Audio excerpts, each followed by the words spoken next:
ఆకలితో గడప దాటి అమ్మాని పిలిచేటోడు నేలమ్మ ఒడిలో ఉండు పిలుచుకొస్తారా అమ్మాని పిలిచి గడప దాటమంటారా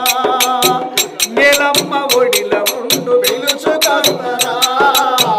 పుణ్యముంటది నీకు రోజు చూస్తారా తెల్లనమ్మ మల్లె పువ్వా ఎర్రని మందారమా తల్లి కనకాంబరమా నా మాట మన్నించమ్మా నా కొడుకు పూజకు రోజు వస్తారా పుణ్యముంటది మీరు రోజు పూస్తారా రోజు పూస్తారా